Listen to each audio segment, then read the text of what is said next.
Wisconsin wins. The Big Ten wins over and over and over and over. 5-0 for the Big Ten.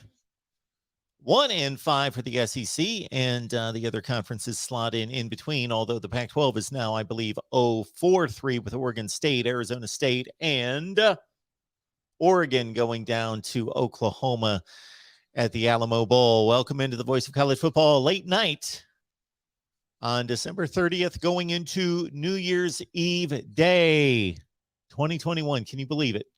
2021, say goodbye, pay your last respects, do it all day on New Year's Day. Embrace 2021. That will be your last chance. We will take your comments and questions and, of course, talk college football. We have come on late night every night this week to wrap up the day in bowl play in college football, and what a day it was. Maybe the most entertaining of the games, not just today, for sure, but the most entertaining game of the bowl season, possibly that Tennessee-Purdue game. Boilers win it in overtime on a controversial stop, 48-45. Tremendous game. Two key opt-outs for Purdue, and they had several injuries to deal with as well, but David Bell did not play. Their star wide receiver, first team All-Big Ten, All-Consensus, All-American, and George Karlaftis, their all-world defensive end. Both should be drafted in the first round of the NFL draft. Missing both of them, plus some other key playmakers in the defensive backfield, and their second best wide receiver, Dylan Wright. Purdue still gets it done over Tennessee. Earlier in the day, South Carolina, North Carolina, bright future for the Gamecocks with Shane Beamer completing a surprisingly strong season, considering the last month of the season that South Carolina knocked off Auburn, Florida. They finished at 6-6 in the regular season, and then as a almost 2-touchdown underdog, upset Sam Howell in North Carolina in the Duke's Mayo Bowl.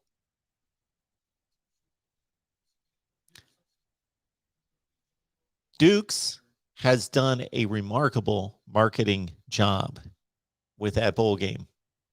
That bowl game has Duke's all over it. It has mayonnaise talk all over it constantly, thanks to one Mike Golick in particular. But that was entertaining. I enjoyed that. It was a good ball game. It was a decent ball game, and that kept my attention as well.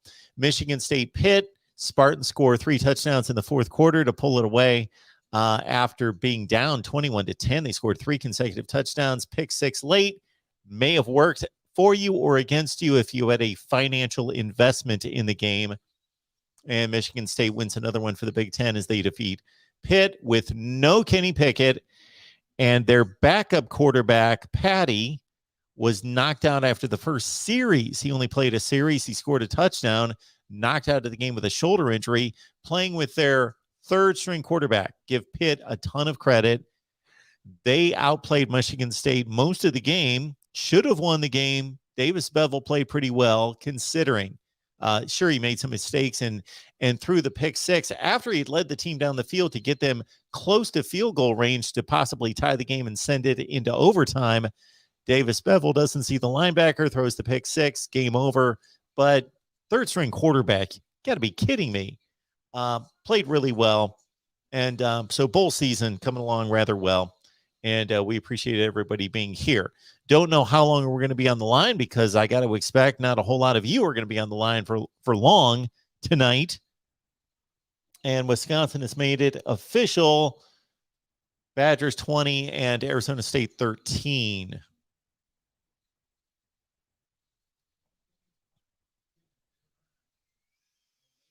Three wins, yes, for the Big Ten today. Wisconsin, Michigan State, and Purdue. What a game that was. Oh, my gosh, it's late. It is late, but this is what we do, folks. If you're going to be here, I'm going to be here.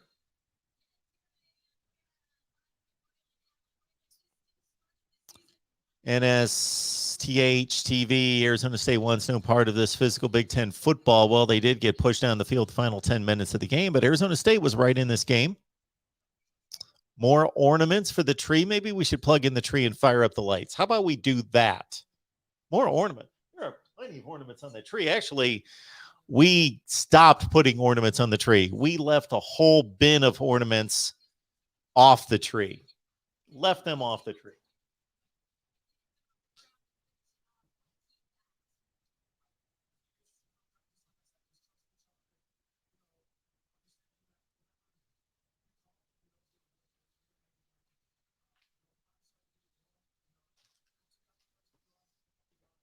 We're only going to have a few more nights to enjoy the tree, so why not? Fire that baby up, light it up.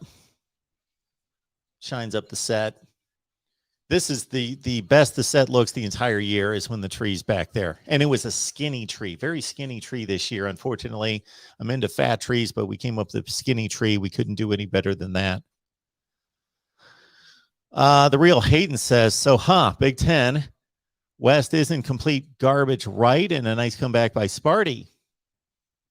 I don't know who's saying that the Big Ten West is garbage, but I guess there are some people out there that would be saying that. Let's see. The Big Ten West has defeated Tennessee, Arizona State, and Arizona State. Who am I missing? Tennessee and Arizona State. I guess that would be it, huh? Oh, and West Virginia. Well, let's not get full of ourselves here. Let's not get completely full of ourselves. Tennessee, Arizona State, and West Virginia. Not exactly murderers row, but they're wins. They're wins. Wisconsin didn't bludgeon Arizona State. This was a good game. It was a close game, but Wisconsin was, I shouldn't say a close game. It was decided that Wisconsin was the superior team. They played a much better first half. They maintained control of the game, but still it was only a one-score game. But Wisconsin shouldn't be messing around with Arizona State. Arizona State is not really a good football team. I know that both of these teams came into the game at 8-4, but look at the schedules. Wisconsin's a much better team than Arizona State. Minnesota's a decidedly better team than West Virginia. Now, Tennessee and Purdue, true toss-up. On one hand, I don't know exactly who Tennessee was missing. There wasn't much said there specifically about what personnel Tennessee was missing. It was referred to as several times during the game that they were missing some players, but they never put up a graphic. They didn't talk about it that I saw, and I was glued on that game. It was more talked about with David Bell and George Karlaftis, and then Dylan Wright, the other wide receiver, and some defensive backs for Purdue. So they were more specific about the Purdue misses there. So that was an impressive showing considering.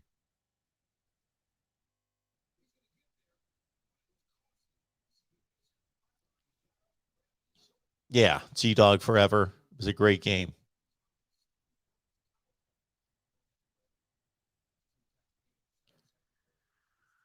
So Hebrew Hammer.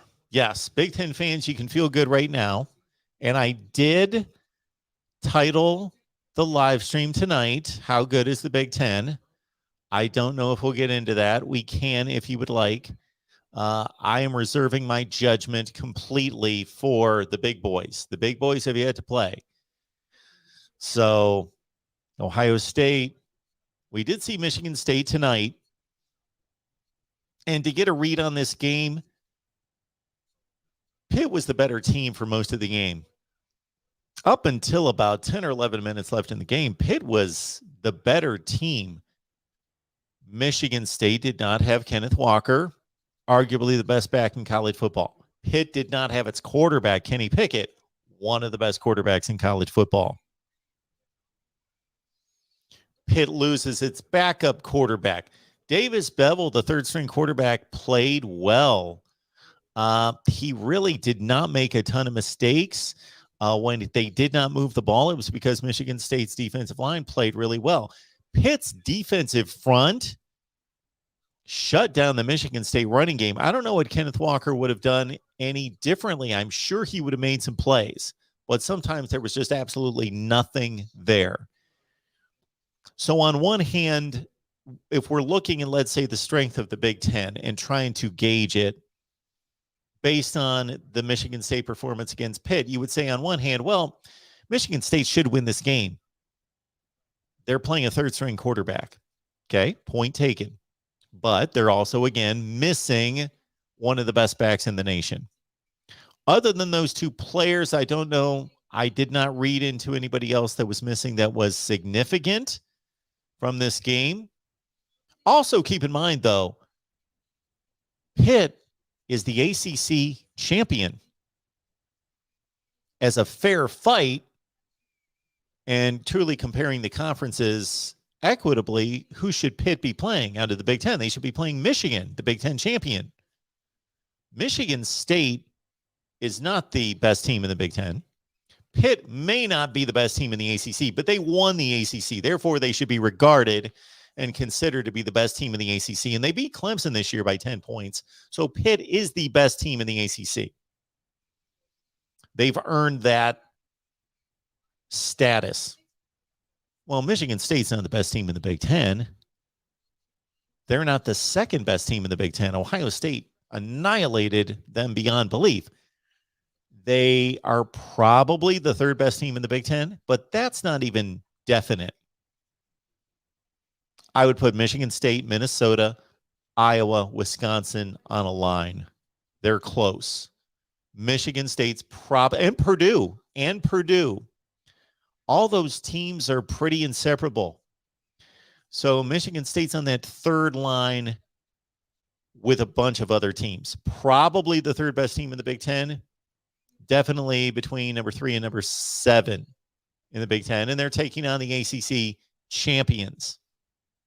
So I look at things like that as well. And that's the way it should be looked at. Not just, well, the Big Ten beat the ACC. Well, you're missing a star quarterback. You're missing a star running back. And you're not playing like-seeded teams. All right.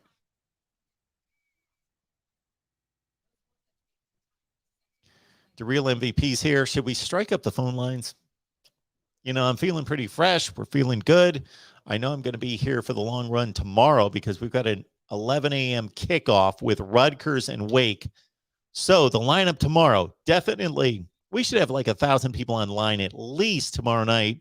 I will be here for sure after Michigan, Georgia. So lock it in. After the second playoff game, I'm here. Now, we should have a gap of time between the first playoff game and the second playoff game.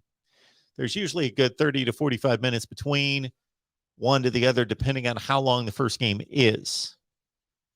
So I may jump on here then. I believe we've got 2 games during the day. Early. We've got the Gator Bowl with my favorite bowl team, Rutgers, 5-7 Rutgers. And Wake Forest, that's an 11 a.m. game. And I believe we've got Washington State taking on the great Chippewas of Central Michigan, who are filling in for Miami at the Sun Bowl. The Central Michigan Chippewas have saved the Sun Bowl this year. So congratulations to Central Michigan for saving the Sun Bowl this year and the lone CBS bowl game. So we've got 2 early games, and then at 3:30, it's Alabama, Cincinnati. So we'll see how things play out. I'm going to jump on here a number of times tomorrow during the day, but the one for sure will be after the second playoff game, Georgia, Michigan. We'll be here taking your calls. Again, before that, we'll probably jump on between games, give a quick analysis on Alabama, Cincinnati, and then also maybe we'll jump on before the game because let's face it, Rutgers and Wake Forest and Central Michigan and Washington State. Yeah. We don't have a good game before the first playoff game. So maybe I'll jump on for a little pregame prior to game 1. Be looking out for that notification. Wayne is telling us that Tennessee got roped or robbed. So here's my thought there. I have not done the deep evaluation of the rules and what the rules state and trying to determine when the officials blew the play dead, when they did not. If you're unfamiliar, Tennessee, Purdue, tie ball game, overtime. Tennessee's got a 4th and goal, and the runner was stopped, clearly stopped. However, in the process of being tackled, the runner was on top of the Purdue player, meaning the runner was not down completely. They were not on the ground, which I have an issue with that, but that's another debate for another day. So the runner was not technically down, but another Purdue player, tackler, came into the situation and the runner was stopped. So it's always a judgment call from the officials. At what point do they stop a play when a runner is not advancing the ball? Do they just let them fight and wrestle and wait until the play is completely over, or do they stop forward progress? They make a judgment call. Well, the runner was stopped. They were stone cold, but they were not completely down. They were laying on the Purdue tackler, and then reach out the ball toward the goal line and reached it and clearly touched the plane of the goal line with the ball. However, the officials had apparently blown it dead before that.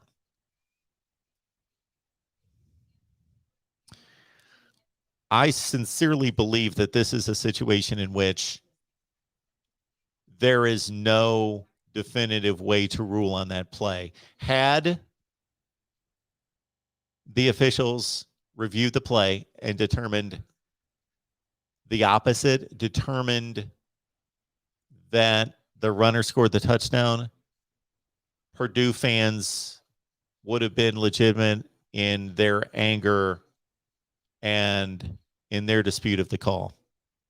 I sympathize with Tennessee fans. Their runner was not down. Their runner reached the ball and touched the goal line before it was knocked out of his hand.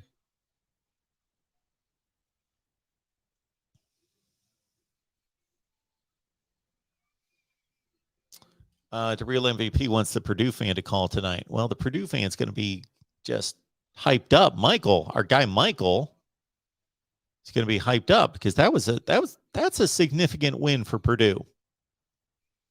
I've got a buddy we've been friends for 25 years, and I gave him a boiler up at some point during the game. He was gone, came back, had the game on DVR, but was trailing in the action. And then he decided to catch up with the action. He did.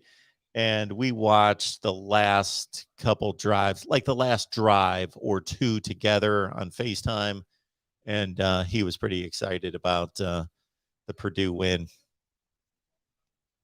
I have never had Duke's mayo, but I got to tell you that because I think it's easy to make fun of mayonnaise and how it tastes and what it could be combined with from a food standpoint.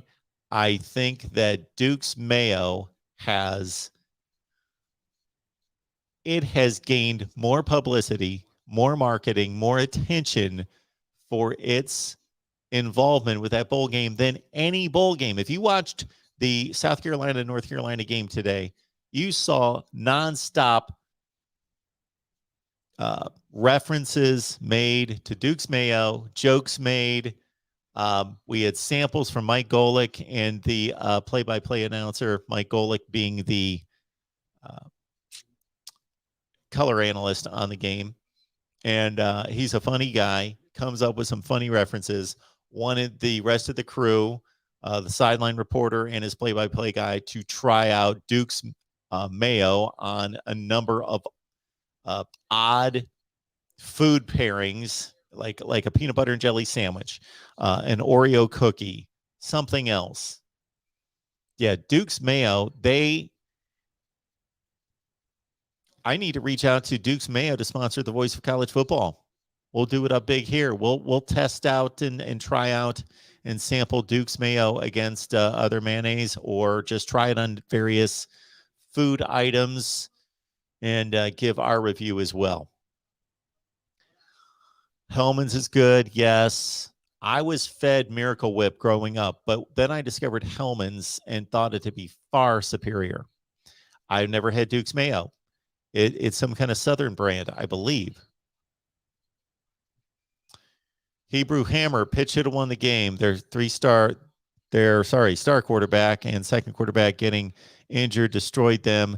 That doesn't happen. Pitt won. Well, Pitt did not win. Pitt lost. They did not have those players. This drives me nuts. There is nothing wrong with you, Hebrew Hammer, and others saying, hey, Pitt didn't have their starting quarterback, Kenny Pickett. They did not then have their backup quarterback for most of the game. I believe that had they had Kenny Pickett, that they would have won the game. That's fair. That's your right to say that. Nobody, I will argue this to the hilt. No one has the right. No one has the logical right to say they would have won for sure. We don't know that. They didn't get to play the game with Kenny Pickett. So we don't know that. We do not know that.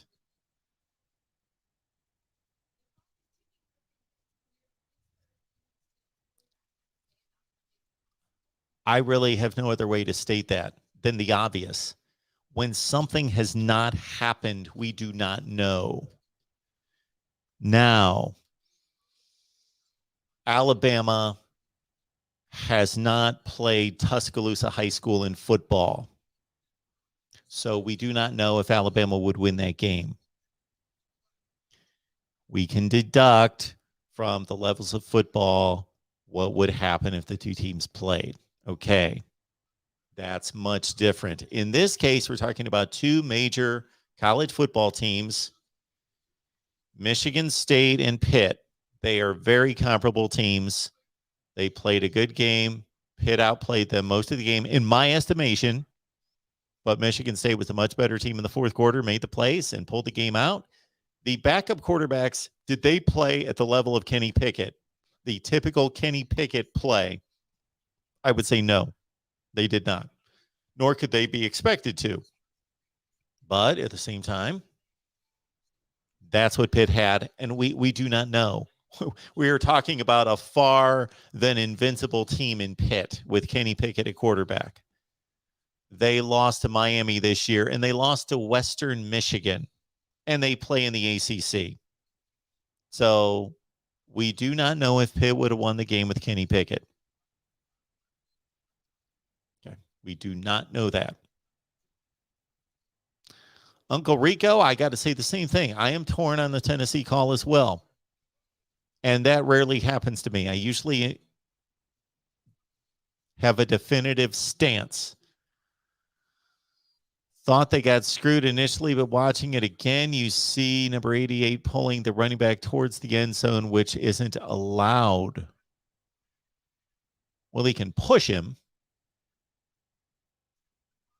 So the offensive players can push the ball carrier forward. That is allowed. I don't know if they can pull them forward. They can push them. Does anyone know that rule distinction? We know that offensive players can push a ball carrier forward. I don't know if they can pull them forward. Tony is telling us that the Big Ten is the best conference top to bottom this year. Based on the results on the field, I am tending to go in that direction, but Ohio State, Michigan, Iowa, we still have some prominent teams that have yet to play. Penn State, and we still have to see. Of course, it's between the Big Ten and the SEC. It is clearly between the Big Ten and the SEC, and the Big Ten is having a better bowl season. You don't have to be a genius to figure that out. The Big Ten is having a better bowl season, but there were non-conference games played that were meaningful in September and October. Alabama, Miami, Ohio State, Oregon, Michigan, Washington, Iowa, Iowa State, and we could go on. Georgia, Clemson. Those have to be taken into consideration as well.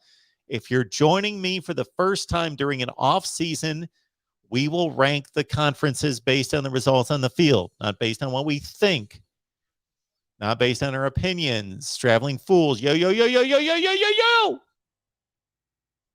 George believes that Tennessee was robbed. The real MVP wants me to open up the phone lines. Guess if we have a couple more requests, we'll do that.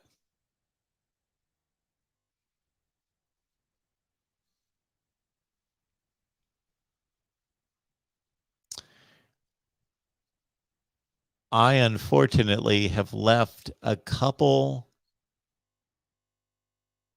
chores, let's say, some bookkeeping that needs to be done by the end of the year, and I'm now down to the wire. So that needs to get done like early tomorrow. And I will not compromise, of course, the playoff games.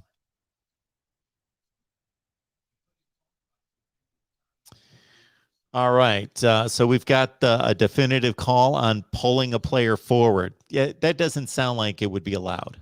When they changed the rule a couple years ago to allow offensive players to push the ball carrier, I got to think that they are not allowing them to be pulled forward.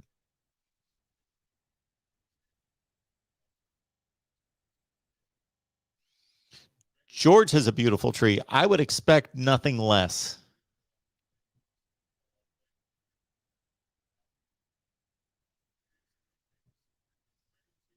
Yeah, my glasses are a mess. They work. They work. I can see. That's all that matters.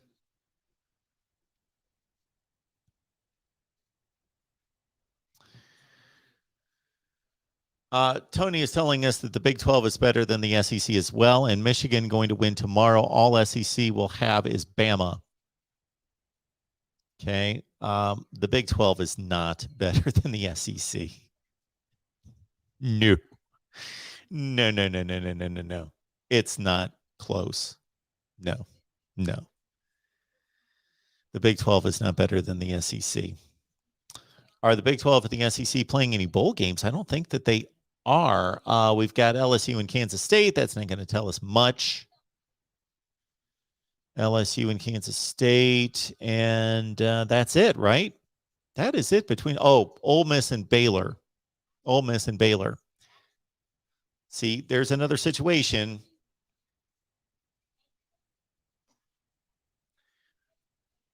Baylor won the Big 12. They are the Big 12 champion. By definition, they are the best team in the Big 12. And especially in that conference, you really can't argue because everybody plays everyone. So that is the fairest of championships in the Big 12. Baylor won the Big 12. They are number one in the Big 12. Ole Miss is number 3 in the SEC. So really, they shouldn't be playing. Baylor should be playing Alabama. Okay, Baylor is not as good as Alabama by any stretch. Alabama would beat Baylor by 3 touchdowns. Georgia next against Oklahoma State. Georgia's better than Oklahoma State. We could go through the SEC and the Big 12, and I think the Big 12 is a solid conference. It's a solid number 3, better than the ACC, better than the Pac-12, not as good as the SEC. You're entitled to your opinion, Tony. Of course. We will size it up at the end of the season. All right. Michael has asked us. That's 2 people now to open up the phone lines. All right. We'll open up the phone lines. I love to open up the phone lines. I don't want it to sound that I don't. I just, I'm so lazy. I don't like the process of opening up the phone lines, but we'll get to it here.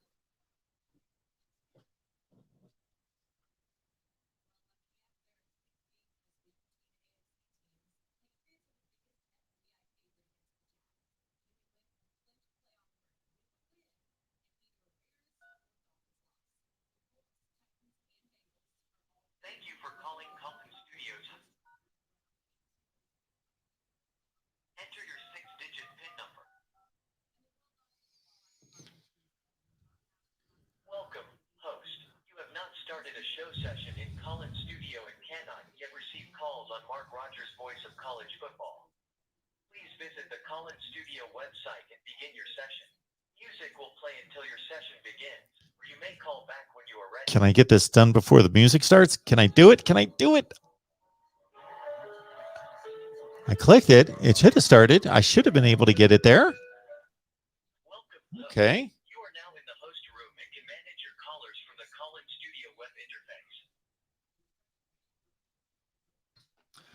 We got about 200 people on the line right now.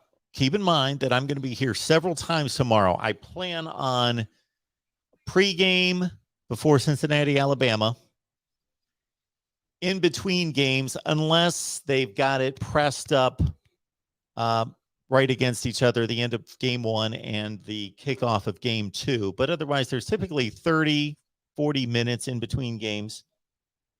So we will hit you up between games. And then also, of course, the wrap-up show, taking your calls. So we need at least 1,000 people in here tomorrow night. That's what we need to do. We got about 200 on the line. We've had over 1,000 a couple times. When Lincoln Riley when he left Oklahoma to go to USC, we did a show and had over 1,700 people on the line for Lincoln Riley, not for the college football playoffs that everyone should be interested in to some degree. Lincoln Riley got over 1,700 people online live. And then last year during the playoffs, I think we were in the 800 or 900 range a couple times during bowl week playoffs, national championship game. So I would like for all of you tomorrow to invite people in here at the Voice of College Football, pregame, between games, and especially post-game. Best discussion, debate, and analysis because of you. Let me switch this over.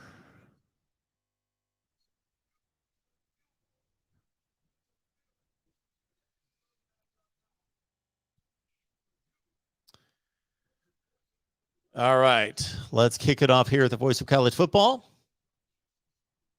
Who's on the line?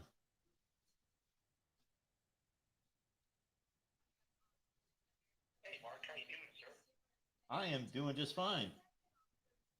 Who's on the line? Spoiler up, by the way. Hello? Spoiler up, by the way. Can you hear me, Mark? I think I got you. Can everybody hear Michael? I think we got you. Got you well. Yes, sir. Congratulations. Thanks. First thing I got to say is when they got up to 21-7 lead in the first quarter, I thought, is this going to be shades of 2018 in Auburn again? But they started getting the things together in the second quarter, and that's when I thought Purdue was going to pull away. Though, couple of things though. One, on that one when you talk about his movement stopped and stuff like that, but it is illegal to where you can. I don't know if you got a chance to see the highlights of it yet, but you can see where he was trying to pull the runner in to the end zone, which I'm surprised they didn't throw the flag, but I guess it's only because the line judge already blew the play dead. Now, I wonder what would have happened had they not blew the play, let the play finish. If they could have reviewed it and seen that, or if it would have been a touchdown.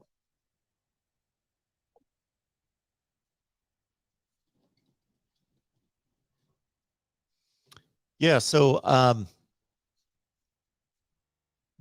can see both sides of it. I do understand the Tennessee folks being angry because the player wasn't down. He stretched the ball, touched the plane of the goal line. And it's always controversial when a player's not brought down and the official rules on forward progress. Mm-hmm. Not bad. And another thing I was going to say, how impressed was you with Aiden O'Connell today? Minus his change of 3 interceptions. Well, he had some semblance of a running game to support him, unlike most of the time. So they had a little bit going with Horvath, and I thought he was great. I thought, I'm trying to think of the interceptions. Were they poor interceptions? I'm thinking of the one that he threw along the sideline. He telegraphed it a bit. The corner jumped the route. The one that he threw where nobody was around. The one late in the game, I don't know what he was doing there. Yeah. He must have thought that the receiver was breaking the route differently. Mm-hmm. Another thing I'm trying to figure out is when they had the ball on second and short of Tennessee with like 37 seconds left, why would you throw the ball? Why did you not just get the 2 yards, get the first down, move the ball closer instead of throwing it, trying to get a touchdown? I got to blame Josh Heupel on that. That was poor play calling at the end. So are you talking about the last time they had the ball in regulation? Yes. Actually, both teams. I don't know why they just tried to throw the ball for it and stuff, try to move it down the field. I mean, Tennessee was able to run. I can't remember the running back thing, but he had like, 180 yards, 150 yards today?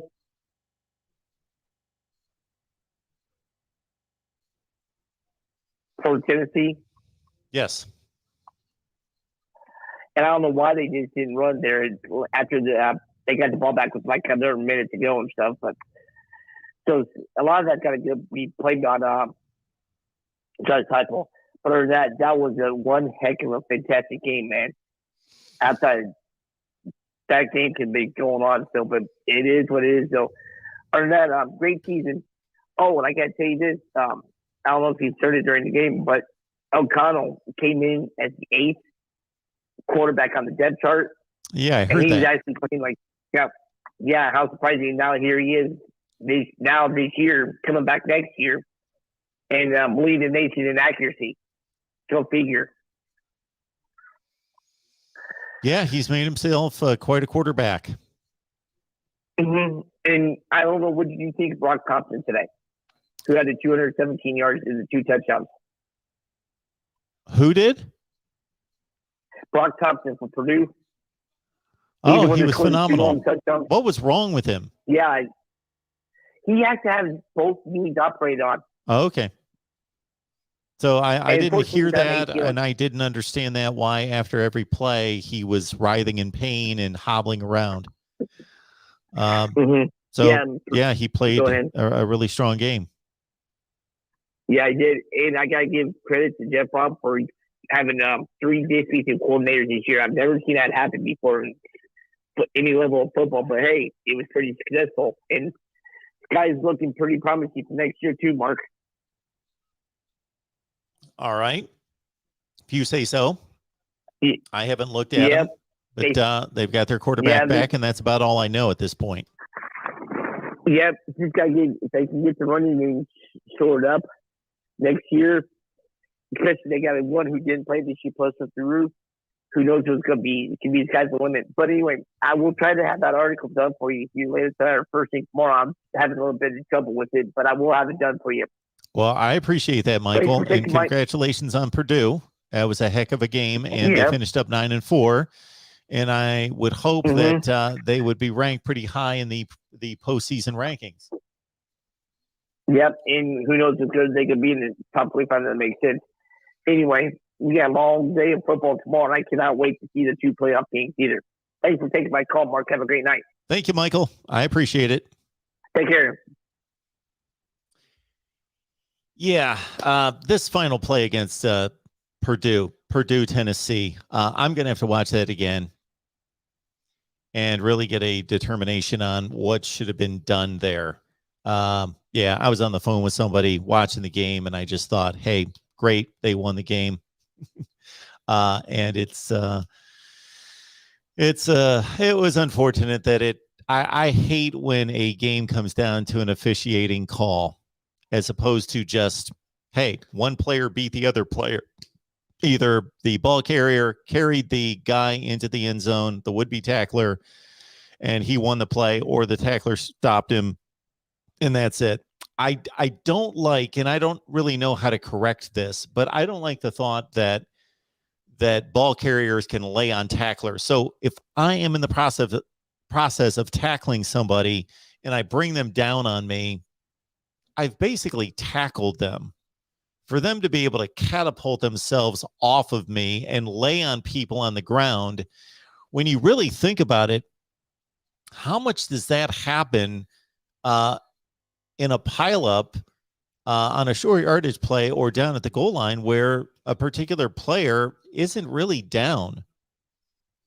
There are a lot of plays that are blown dead where the ball carrier, there's just a massive humanity and the ball carrier is never on the ground. So anyway, I have nothing definitive to say about Tennessee and Purdue until I see the play again. I watched the game. I saw the bunch of replays, but I'm on the phone with somebody, really not paying attention to what was transpiring there other than let's just wait and see what they rule. And I just took it as, well, they obviously blew the play dead before they believed that the runner extended the ball to touch the goal line and score the touchdown. All right, next up here at the Voice of College Football, who's on the line? Mark, man, we hit it big today, didn't we? Well, I'm on a pretty good run, and I guess you are too, man. Yeah, well, I'll tell you like this. I didn't do no parlays or teasers, but I did.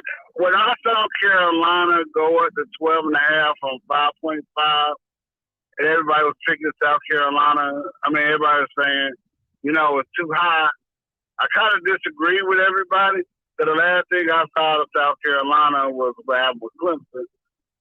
And, I was like, well, how are they going to score? And, I really didn't think that North Carolina – I know North Carolina defense is terrible, but I really didn't see that game plan coming. And I thought it was a hell of a game plan by South Carolina. But so I did take Carolina in the 12.5. Well, most people – I heard a lot of people say it was 5.5. They would have took Carolina, and they still would have been wrong anyway.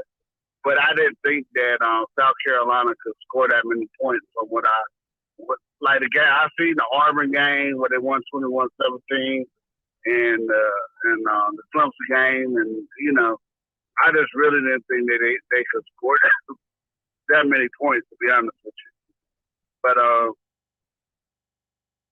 hey, it is what it is. And, hey, you taught me how to do parlays, so I did pretty good.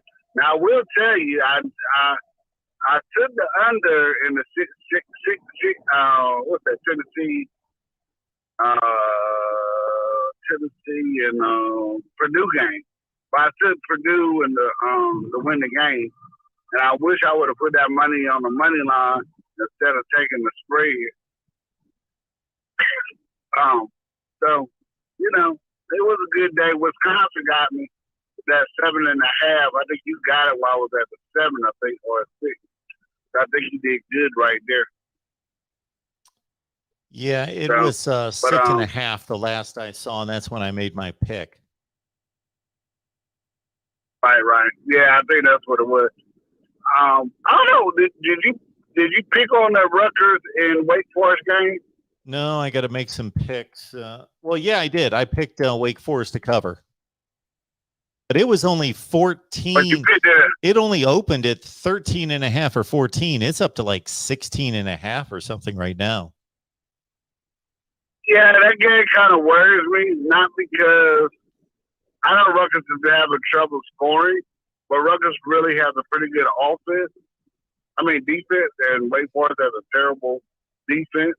So it's kind of hard to trust that game, and I don't trust 52.5 either. So it's what do you do in that case? So I think I might stay away from the game. But at Central Michigan, I've seen them play a few times this year, and I really haven't seen Washington State play. So I don't know which way to go on that.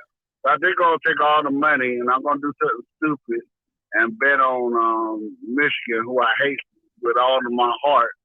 But I don't think that Georgia's 7.5 points better than Michigan.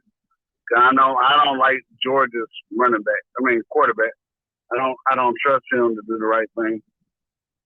I say he's a bad you don't have to throw the ball to beat Michigan, and I just don't see him being able to do that or to blow them out. And I think Michigan, it's going to be a low scoring, hard hitting, nasty type game.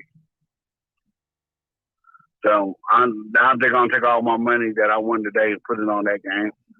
So, all of it? Did you say all of it? Yep.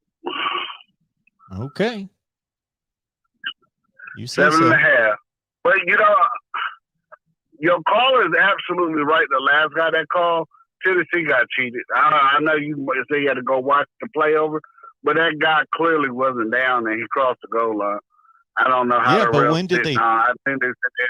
But did they stop forward progress? Nah, it's forward progress. I had to go look at it again to make sure I'm saying it right. But he was over the goal line before. No body part was down. He stretched over the goal line. I don't know how clearly it was, but he was over.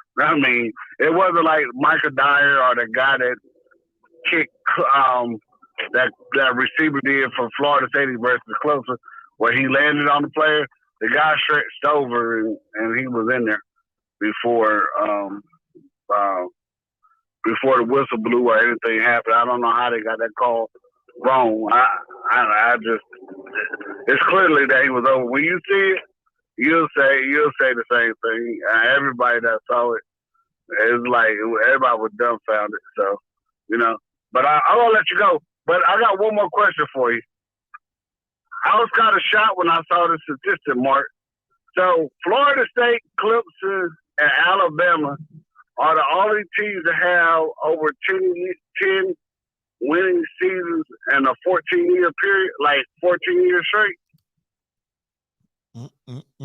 Clemson, Florida State, and who? Clemson, Florida State, and who? Alabama. Yeah, I did see that. Yeah. That's kind of amazing. You would thought, well, I know we only played, 10 or 11 games back in the day, but I would have thought that Oklahoma in the 50s would have had a long winning streak, or, what did I say, 8 or 9 games back then, right? Yeah, they were playing 9-game seasons. So a lot of these records are obviously skewed toward modern times. Yeah. I was looking at that. I wouldn't even thought when Bob Stoops would have started, Oklahoma might have had a record like that.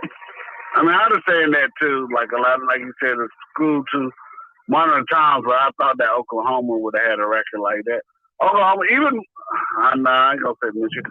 Even Ohio State, I can never remember the last time I've seen Ohio State not win less than 10 games a year. I can't remember the Ohio State fan. When I say fan, that's the team that you root for. I just can't remember the last time I've seen Ohio State lose more than 10 games a year or win more. Well, a lot of Ohio State streaks were snapped by the season when Luke Fickell coached in 2011. So that breaks up a lot of streaks. A lot of streaks like that. Okay. So okay. Jim Tressel won. Mark. Yeah, I could go through the whole thing, but we won't. All right. Thanks, DeAndre. I appreciate the call. All right. All right. So you can get my picks on Patreon. Just go to Patreon, search MarkRogersTV. I have said it the entire bowl season. I'm not going to brag about my bowl record overall. But once the Power 5 starts playing, that's when I feel confident picking games. I just pick the bowl games, all the bowl games with the group of 5 teams playing the first 10 or 15 of them almost exclusively. I'm basically throwing darts. I am basically flipping a coin or throwing darts. And then once the Power 5 teams start playing, that's when I can just about guarantee that I'm going to deliver a winning record. 7 in a row, I'm not going to guarantee that, but that's what it's been the last 2 days, right there. All right. Let's take our next call here at the Voice of College Football. Welcome into the Voice of College Football. Who's on the line? Hello, Mark. It's the real MVP. How you doing? I am doing just fine. What's going on? Well, isn't it a great day to be a Tennessee Volunteer fan? Well, hey. Oh, my gosh, Mark. Well, I'll give you some insider information since I was actually at the game. Okay. Oh, you were at the game. I've been to 2 games. Yeah, I've been to 2 games all year. I was at UCF Louisville and the nice. Music City Bowl. Yeah, that was quite a game. You God know how to has pick them. blessed me. Yeah. So let me tell you how I know for sure that forward progress, at least from we couldn't see on TV, so I don't know what was said on TV. But how we knew in the stands it wasn't forward progress. They reviewed the play. Forward progress is non-reviewable. So that tells me forward progress was not the reason he was down. And then after the review guy went into the booth, he said the call on the field was confirmed. Now, he didn't say what call was confirmed, but he said the call on the field was confirmed. Shortly after that, Tennessee fans do what they do best, and they threw stuff on the field again. So shout out to the idiot Tennessee fans. That should be arrested. And I'm not joking when I said this, Mark. I was in the Tennessee area section. During the game, there was not one, but 2 Tennessee fans who said, "Give me a bottle of mustard so I can throw it on the field here." Oh. Were you with Tennessee fans? Yes, I was. You got okay. I'm a Kentucky fan, but S-E-C. S-E-C. S-E-C. So, and then as soon as they started throwing stuff, I didn't want to get hit, so I immediately ran. Where were your seats? To be honest. Close enough to where if somebody threw something above, I would get hit. Okay. Let me put it that way. So that wasn't ideal for safety. But I will also say that there was a call in the third quarter. Yeah. For a Purdue player, they reviewed it, and it looked like they called it a catch. And it looked like he got 2 feet inbounds, not 1, but they overturned it. I have no idea how they overturned it. I know what play you're talking about. Were you watching this game on your phone while you were at the game? No. They had the Jumbotron up replaying it. Okay. Did you see that well on the Jumbotron? Okay. So, is that a nice stadium? Yeah, it is. It's a really nice stadium. There was 69,400 and some people. I saw that. And it was 90% Tennessee fans, 10% Purdue fans, if I'm being generous. Yeah. I mean, there was 3 sections of Purdue fans. Literally everybody else was in orange. Now that right there, that's why we have bowl season. Right there. Packed house, 2 pretty good teams, down to the wire, great game. I loved that game. I enjoyed that game. I wish the ending wasn't so controversial. Well, it's going to happen eventually if you play enough games. But, that got me thinking. The only 2 great bowl games we had this year, I mean great, is currently UCF Florida and Tennessee Purdue. And I think maybe we should have in-state bowl games.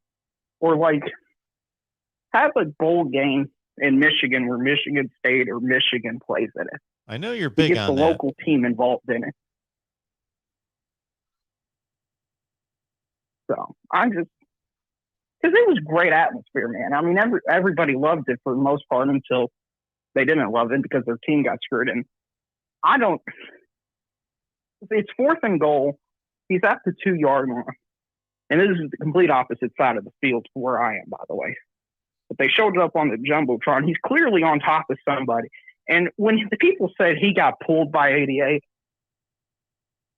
people are over-exaggerating that. I mean, the running back did 95% of the work. It wasn't like he was drugged over the line and his extension didn't help in any way, shape, or form. If he did not extend the ball, it would not have been a touchdown, regardless of what 88 did.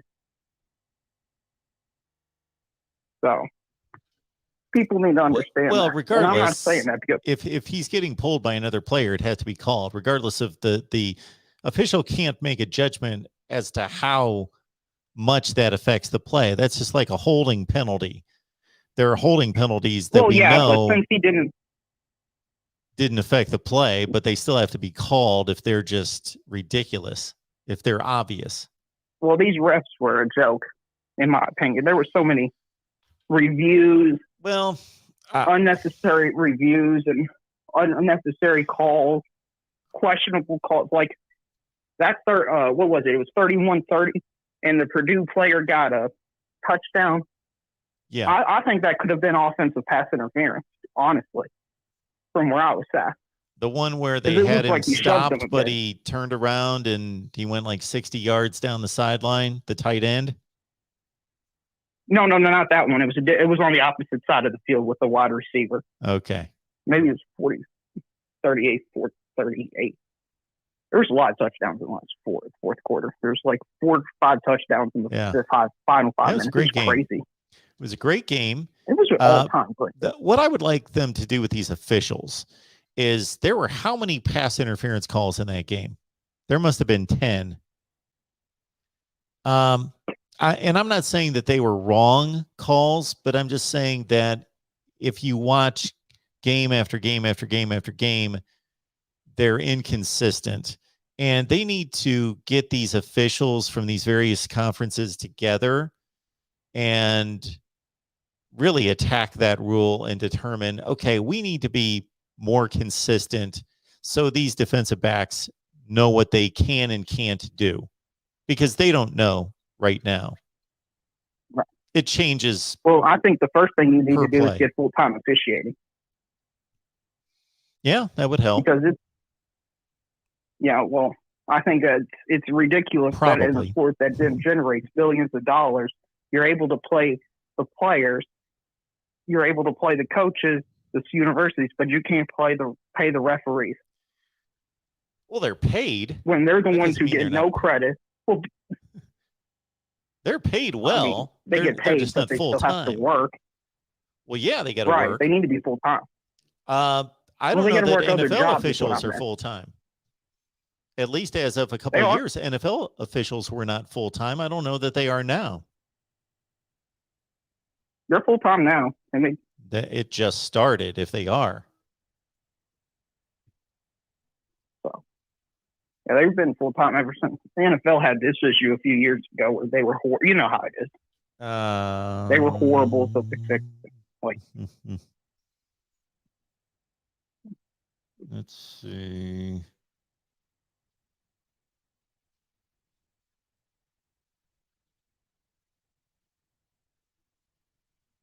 Yeah, I'm not finding anything that is definitive.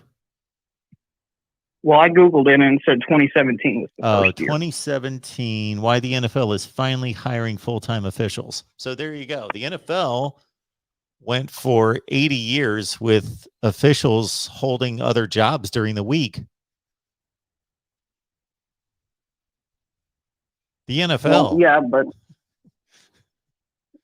I get that, but they eventually learned that was the incorrect decision, and they changed their course of action and created a better product on the field because of it. Yeah, I guess. In my opinion. Do we know that the officials are any better today than they were when they had jobs during the week in the NFL? I think that there's just as much complaining about officiating in the NFL now than there ever has been. Well, I think some of the reason for that is social media, because of the presence of the amount of voices that you have. But I think the obvious call and the length of call and stuff like that has drastically been changed in the NFL. Now, I could be wrong, but that's just from my perception of the NFL. But I think it would certainly help if we had full-time referees. Or at least it would give the perception of confidence. Well, it makes sense that if you have more time to devote to your craft, that you should be better and you're not distracted and it's not just a sideline. Sure. That makes total sense. I'm just not necessarily. And I mean, some of these calls this year have been historically bad. Like in the Penn State Auburn game, they claimed it was 4th down and when it was 3rd down and made Penn State kick it to Auburn. Like, that can't happen. Well, And there needs to be some repercussions for these refs making so horrible calls, like not just 50-50 bad calls, but like literally you can't count to 4. I mean, come on. That's ridiculous, especially for a game of that magnitude at that point in time. Well, that's where I would say that when there are humans involved, there are going to be mistakes. So there needs to be somebody, and there is somebody. There's a review booth. Why don't they signal down and get that corrected? I'm just saying, if there's 130 FBS teams and they're playing 13 games a year, and so we're playing 400 or 500 football games in a college football season, and they're playing 120 plays a game, we're playing thousands and thousands of plays that at some point during a college football season, it wouldn't surprise me that an officiating crew would think it's 3rd down instead of 4th down, or vice versa. So, yes, did they make a mistake? Yes. Should that happen? No. But if that's the only time that happened over the course of 5,000 plays, over the course of the entire season, does that really upset me? No. Should it happen? No. Well, why do we have all this technology in a review booth that can signal down at any time to correct the officials if they're not going to? Well, here's the thing, Mark, and this is where I think I get frustrated as a fan. I'm able to tell from my home within 15 seconds, this is a good call, this is a bad call, this should stand, not or be confirmed. But it takes them 2 to 3 minutes. And then sometimes they get the wrong call, like they did with that example, the Purdue guy toe tapping on the sideline. If you're going to get the wrong call, at least take 15, 20 seconds. That way we can move along. Now you're giving me a double whammy effect, because that game was like 4 hours. The sun was up when the game started. The sun was completely down when the game ended.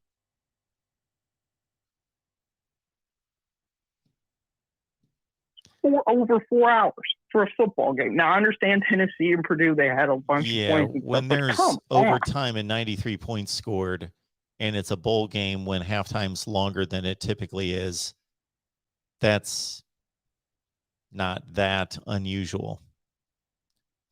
Well, I've been to a few of them, and 4 hours, this was exceptional. I think it was 4.5, but it was longer than usual. Let me put it that way. And it felt long because of the injuries that Purdue was getting. Well, that's the other thing. And Tennessee was getting every other play. I mean, I said yesterday that winter injuries don't occur more in the winter. I'm apparently wrong. Purdue, Tennessee showed me on the field that you can actually get injured every other play of the game, and the same player can get injured 2 or 3 times in a row in a series. In a series? Are you kidding me?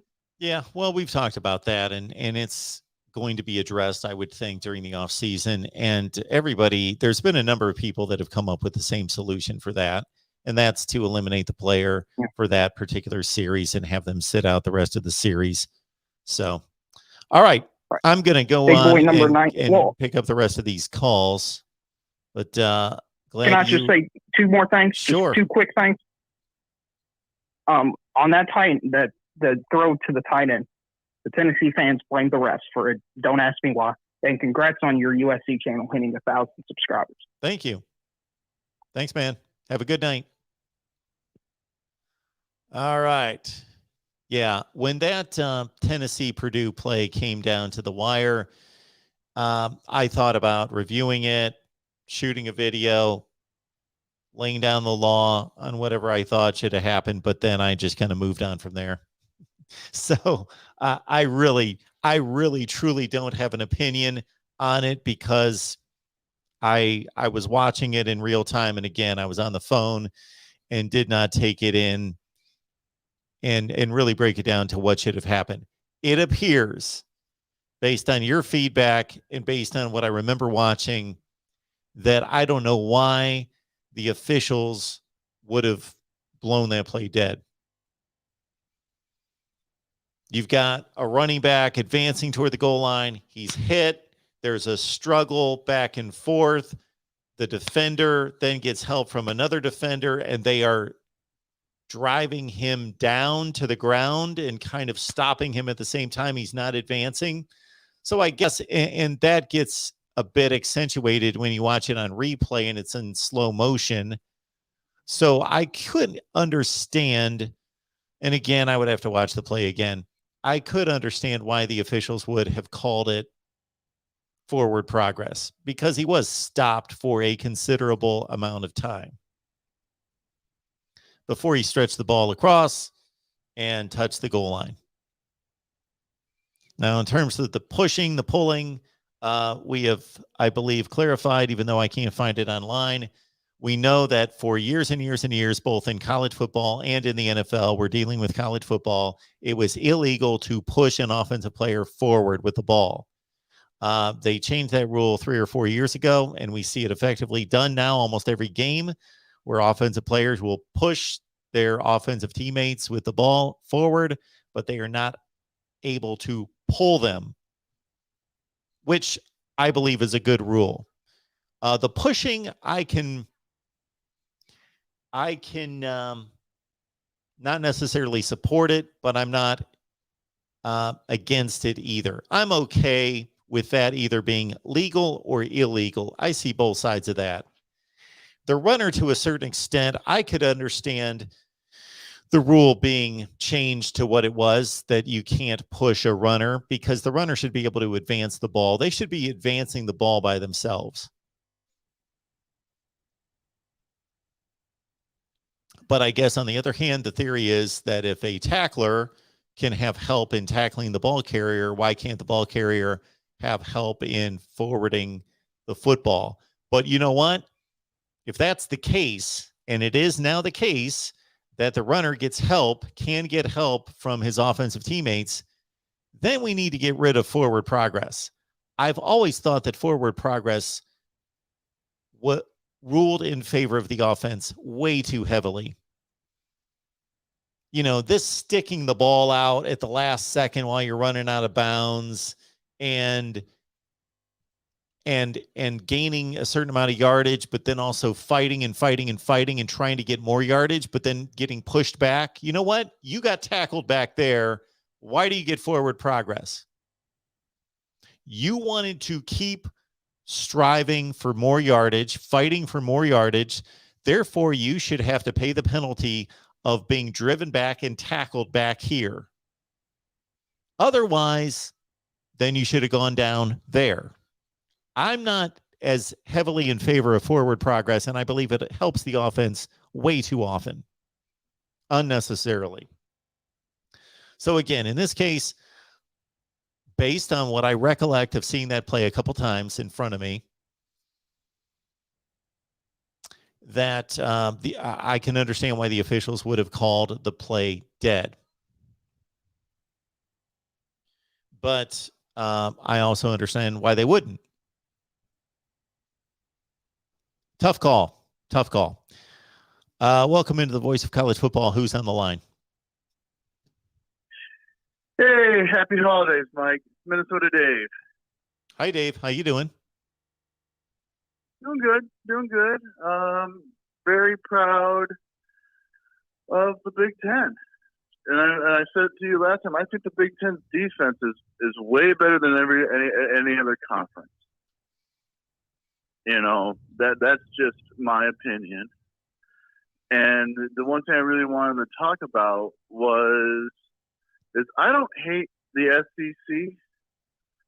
I get really annoyed with a lot of their fans, though. And I'm talking about the coattail school fans, the ones that, you know, the Kentuckys, the South Carolinas, the Tennessees, the Vanderbilt even has fans, Vanderbilt fans. Those fans to me that constantly would say, well, we didn't want to play in this bowl game. We only want to win national championships, and we don't care. No, you do care. even if it's a crappy bowl game, you care to at least end your season the right way. Every school does this. I get really sick of just hearing this from just going on the internet and just looking at these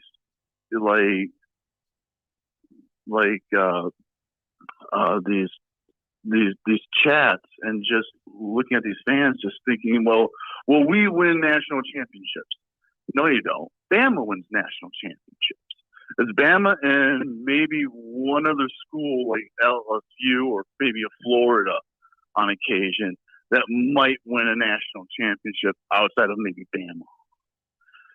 And I just get so annoyed with these fans that think that there's like fans like that, like with Mississippi State fans that would probably say, "Oh, if we were in the Big Ten, we would dominate." No, you wouldn't. You're not that good. Stop thinking that your schools are so superior just because one team can basically get football talent at their NFL talent at their school and have basically a whole bunch of freaking NFL their whole team could be the whole Bama, have basically almost everyone that plays there is most likely going to be playing in the NFL one way or another. And the rest of the other schools, to me, are just very overrated. Just very overrated. And I just want to see what you think about that, Mike. Well, first, my name is Mark. I think you've called me Mike Mark, a couple times. I'm sorry. So the next thing would be... I'm sorry. That's okay. It's my dyslexia, dude. I'm really sorry about that. That's okay. So the next thing would be that I tend to bring a counterbalance to whomever calls in with any kind of opinion or argument. That's just my nature because people that call in generally have an opinion, and the opinion's very strong, or else they wouldn't call. And so that's just the nature of stating your opinion. Otherwise, if somebody's kind of wishy-washy and neutral on something, then they're generally not going to state that. So generally when a opinion's very strong, then I just, even though I typically find a lot of merit to it, which I do in this case, I'm also going to find a number of points against that. So I don't think that there's any question that if you look at the results on the field, and that's all that matters. We can talk about NFL draft picks and we can talk about recruiting rankings, which those things give indication to how good the leagues are. I don't think there's any question about that either. I think those are valid metrics that support the results on the field. But if, for example, Iowa brought in the 40th recruiting class in the country 4 years in a row, and that was their roster, and they went 11-1 and went to the playoff and won a playoff game, and Georgia had the number one recruiting class 4 consecutive years, and Iowa beat them in the playoff, well, Iowa's a better football team. That said, the results on the field tell us that the SEC has the best conference, and it's had the best conference for about 15 years.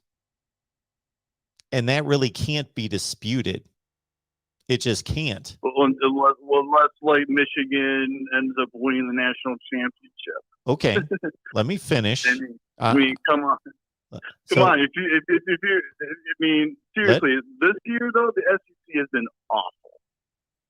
It's just awful. They were 500 against other Power 5 schools in non-conference at the beginning of the year. Let me finish. And then I'm sorry. Finish. Okay. For about the last 15 years, the SEC has been the best conference.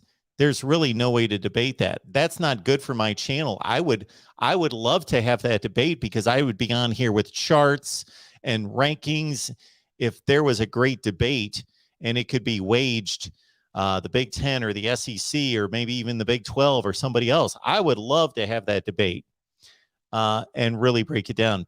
But over the last 15, I'm not talking about 2021. I'm talking about for about the last 15 years, it's not been a debate. The SEC wins national championships. Okay. Now, if you were an SEC fan and you were on here bragging about your national championships, you know what I would say? Well, this is not the NFL. National championship and playoff appearances are not earned, they are given.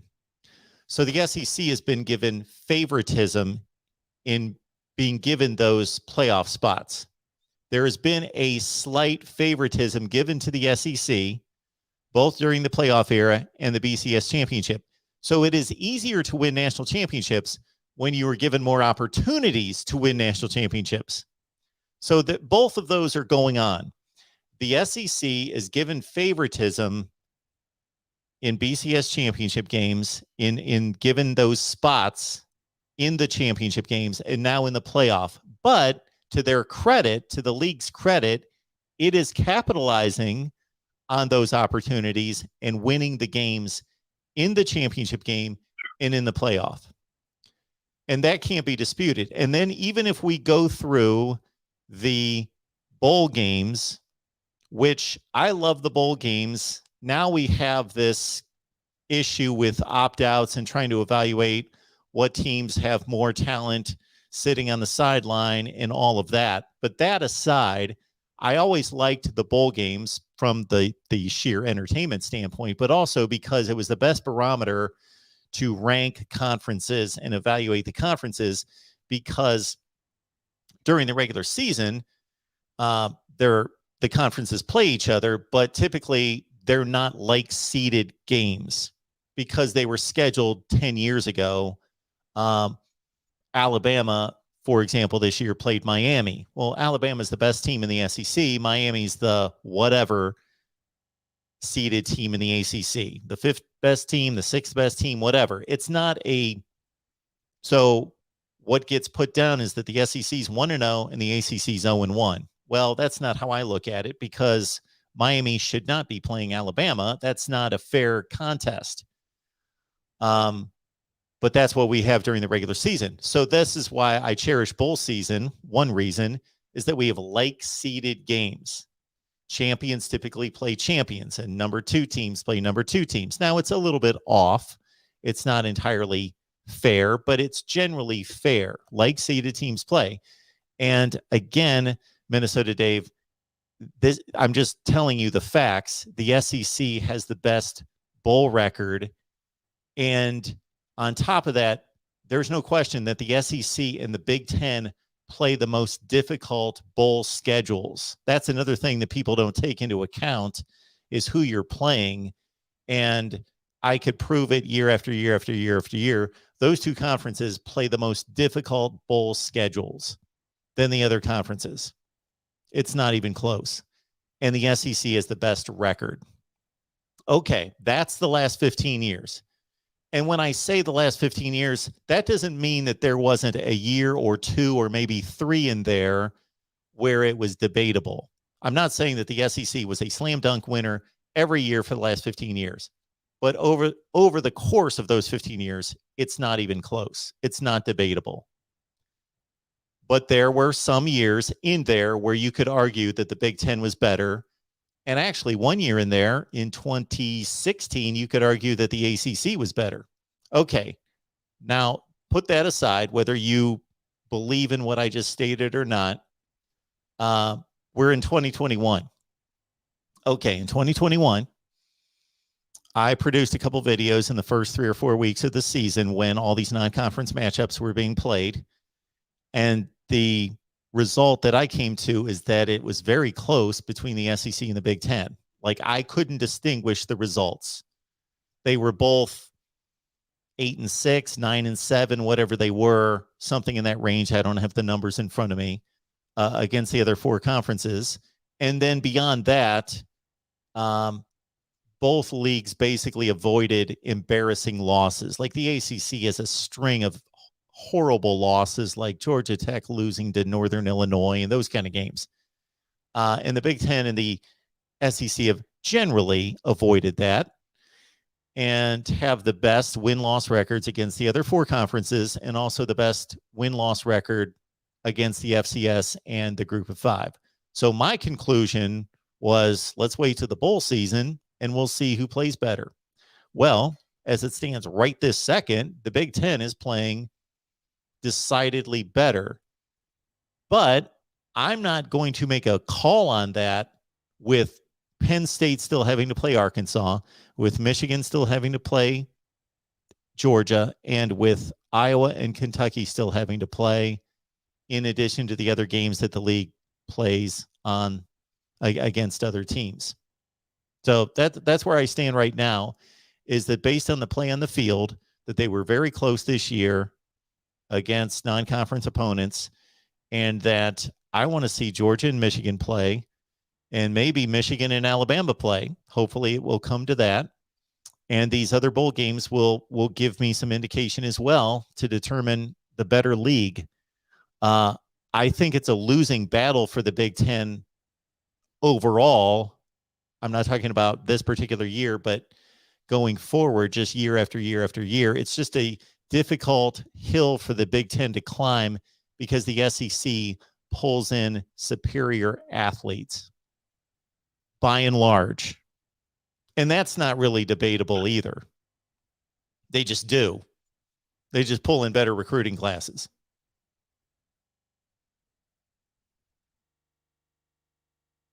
I see what you're saying. I mean, I kind of somewhat agree with mostly on the offensive side, especially with the SEC getting better recruiting classes. They always get really good offensive good players. They get good defensive players too. But I always feel that the Big Ten always has a better, in my opinion, had better defenses, especially in the last couple of years. Yeah, I think that the Big Ten, I've made that statement a few times this year that I think that the Big Ten was playing better defense. Wisconsin has an outstanding defense. Michigan does as well. So does Penn State. So does Iowa. Ohio State's got a very talented defense. Yes, Minnesota's got a very good defense. Instead of Minnesota playing West Virginia, I would have loved to have seen Minnesota play Texas A&M. They both went 8-4 this year. That would have been great. Minnesota beating up on West Virginia, not really telling me too much. You know, Minnesota did what they had to do. That was their opponent. They held them to 6 points. It was an impressive showing.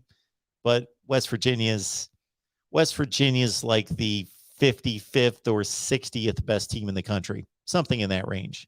So that's not telling me a whole lot. And I think Minnesota's more like a top 25 team. I think they're more in the 20 to 25 range. And so if it makes you feel good, Minnesota Dave, the last thing I'll say about it, unless you've got another point, the last thing I need to say about it is if, God forbid, the rest of the games got canceled this bowl season based on what happened in the regular season, non-conference games, and bowl play, I would say the Big Ten played better and had better results, better performance, and was the better conference in 2021 than the SEC, if there were no other games played. Mm-hmm. Well, yeah. I mean, I can easily agree with that. This one thing I wanted to say, and I'm just going to say, don't be sleeping on Central Michigan for making any bets on the Sun Bowl game. They have a very good quarterback and a very good wide receiver and a very good running back. So, you know, I can see if it was 7 for Washington State. Yeah, I would say if you're gonna bet on it, bet on Central to it. They get a lot like under 7. Yeah. Bet on the spread for Central. Well, yeah, I have no real feel on that game. I picked the game just because I do. But I'm just saying, if people are going to be betting on it, that's the one that I would look at. Yeah. I am biased big time on that school because my parents went there. So, but you have a nice night. Thank you, Minnesota Dave. I appreciate it. Have a good night. You too. Bye-bye. All right. We got ourselves a fervent call on the Big Ten against the SEC. Believe me, I want to have this debate and argument once the playoffs and the championship games are played. I hope that it is a good argument. And right now it is. Because SEC fans can say all that they want about what I just stated in regards to recruiting rankings and NFL draft picks, but those guys aren't playing right now on the field, and the SEC is not looking good. Welcome Hello? into the Voice of College Football. Who's on the line? Hey, this is Edward. Hey, Edward. Hey, so Utah beat Oregon 38-7, right? Yes, and 38-10. Okay. Well, 38-7 is what I see. Well, they played twice. Go ahead. Okay. So, anyways, so this dominance you see that against the SEC. So Utah absolutely spanked and destroyed Oregon. Yes. Oregon beat Ohio State. Is this going to be a transitive property argument? Because I hope you know what you're getting into, because I can play this all night. Go ahead. Go to it.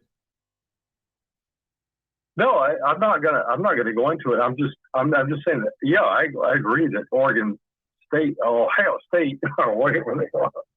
But Jesus Christ, when it comes down to it's like Georgia versus Alabama.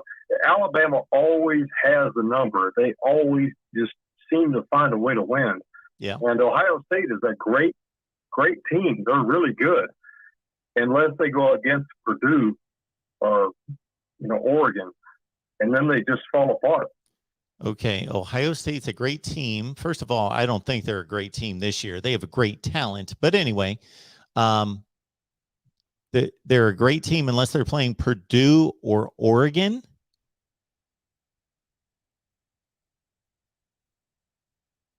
Did I hear that correctly? Well, who won against Ohio State and Oregon? Oregon beat Ohio State by a touchdown. Yeah. The way you state that, though, the way you stated, it sounds like they played like 10 consecutive times and Oregon beat them every time.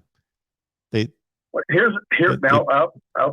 back up. And you understand that Ohio State completely. Great team. No, Ohio State is a great team. They are an NFL team.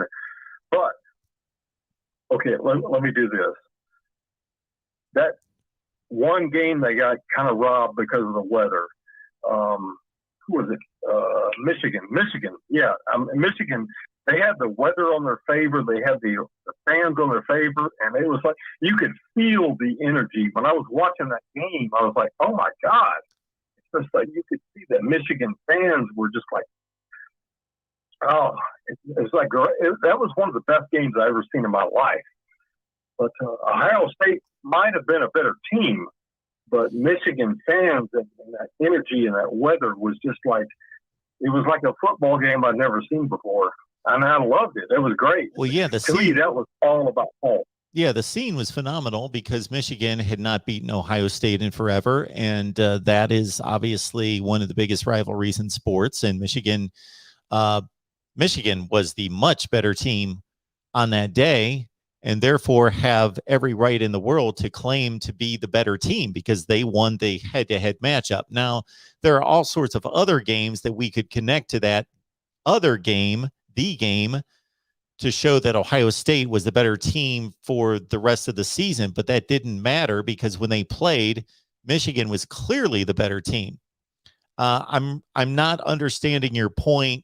You were making the point that Utah blasted Oregon and Oregon beat Ohio State. So what are you leading up to? What's your point to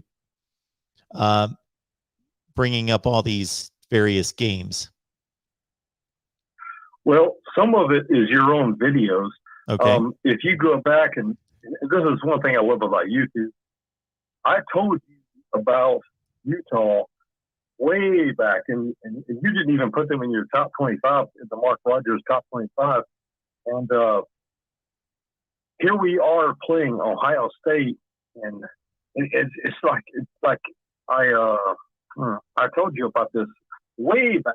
We'd have to go back and watch the video from like months and months ago. But it was something about, you didn't even have them in their top 25. With Utah. I put them in there. I put them in the top 25 when they earned it. Yeah, but this was when you didn't have them in the top 25. Exactly. They and hadn't you and earned I it. kind of argued back and forth. It was a long time ago. Okay.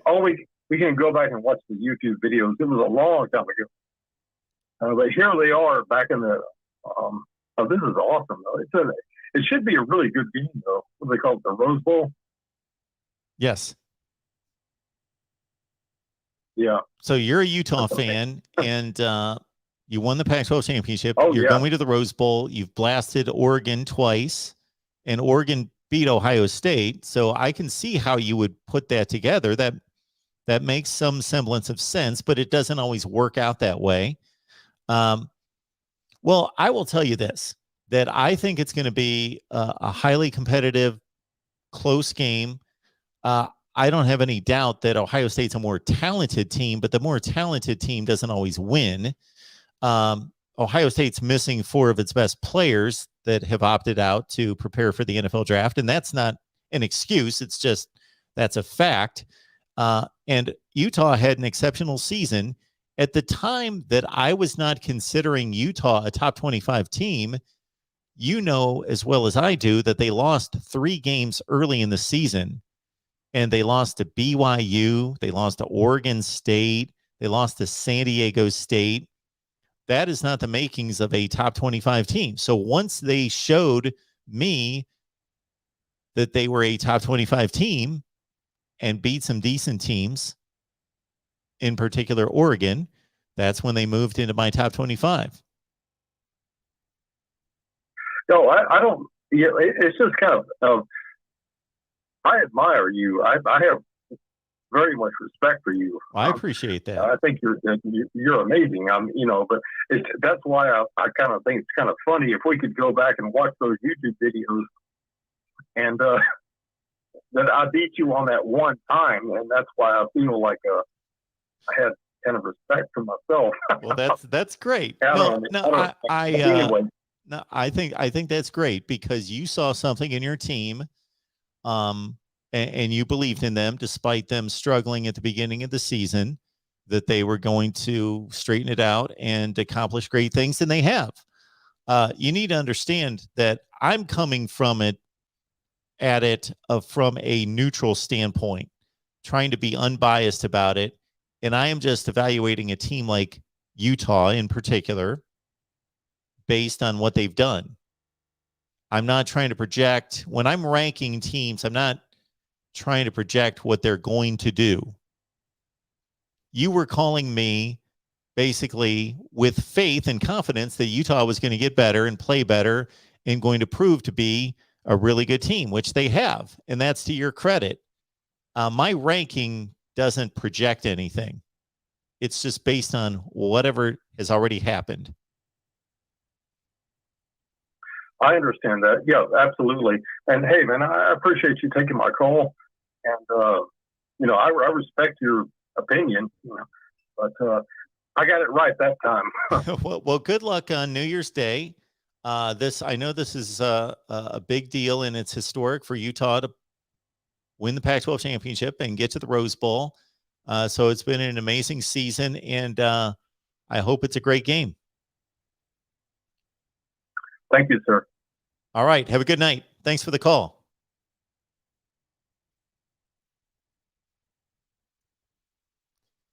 That turned out to be a much better phone call than I thought it was going to be. I thought we were going to get into some kind of endless string of comparing scores. He just wanted to tout Utah and make sure that they're being respected, and they should be. They're an extremely good football team, playing their best football at the end of the season, and they proved to clearly be the best team in the conference. Welcome into the Voice of College Football. Who's on the line? Hello? Hello? Okay. Somebody did not care to talk to me. All right. I want to recognize some of these super chats. So we've got Matt B, who says, if Dan Marino and Tony Dorsett didn't opt out, Pitt would have beaten Michigan State today. Clearly. Absolutely. Also, there are a few others we posted on the screen that I now cannot find. Oh, here we go. We've got our guy Dustin. Appreciate Dustin being here. Hey, Mark, that Tennessee-Purdue game, oh man, the best bowl game so far. I do believe that Tennessee got robbed. Yes, I hate seeing refs determine a game. And it's unfortunate. Whether they were right or wrong, or it was somewhere in between, it would just be nice if the game, if the play that determined the game was just clearly won by one player or the other, not this a fight at the goal line and did he make it, not make it, when did they blow it dead. If I would have rather have seen the Tennessee ball carrier just pummel him into the end zone and score the touchdown. And we also have to understand, or vice versa, that he would have been cleanly tackled before he reached the goal line. We also have to understand that while that play basically ended the game for Tennessee, it ended their offensive possession. And of course, Purdue had to protect the ball and kick the game-winning field goal. Had Tennessee scored the touchdown, it's not a Michael Penix Indiana Penn State play in game 1 of the 2020 season, where Michael Penix stretched out on a 2-point conversion, down by 1 point, and you probably remember what I am referring to. He's stretched out horizontally as much as an athlete possibly can be, with the ball in the tips of his fingertips, and he stretches out for the pylon, and the replay was not decisive in trying to determine, did that ball hit the pylon? Did he stretch it out and touch that pylon before the ball hit the ground? Because as soon as the ball hit the ground, and his arms as well, the ball does not determine that the ball carrier's down, but had the ball, he lost control of the ball.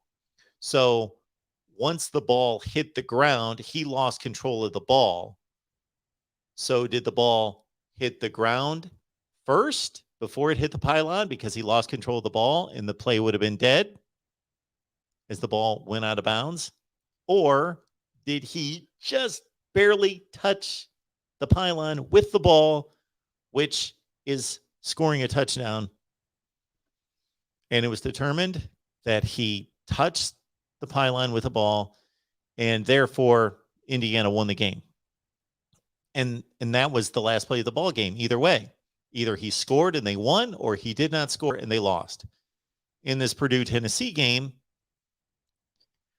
even if Tennessee would have scored there, that doesn't mean they win the game. That only means that they would have taken the lead and Purdue would have then had the ball. So Tennessee's fans can claim that they were robbed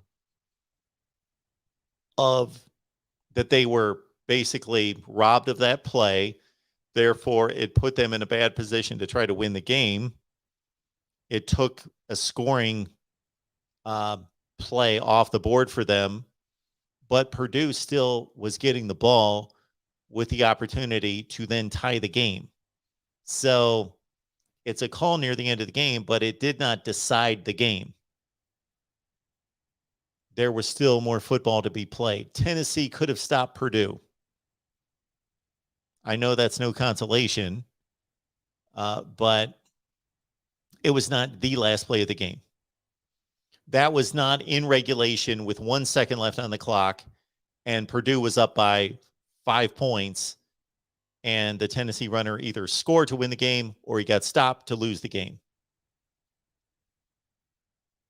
So there was other football to be played. Now, was that a huge determining factor? Of course it was. It was a huge determining factor because Purdue then only needed to kick a field goal to win the game, as opposed to having to score a touchdown to tie the game and send it into another overtime. And since we're arguing the Big Ten and the SEC, I'll also state that in my evaluation of these games and these conferences, I take the level of play and performance of these games into account, meaning I just don't say Purdue won, Tennessee lost. That's it.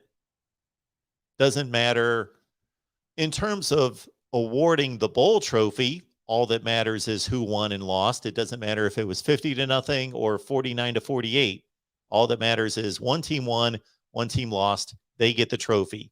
Just like in the conference standings, all that matters are the wins and the losses. It doesn't matter how much they won by. Once the score is decided and the game's over, it only matters who won and who lost, not by how much.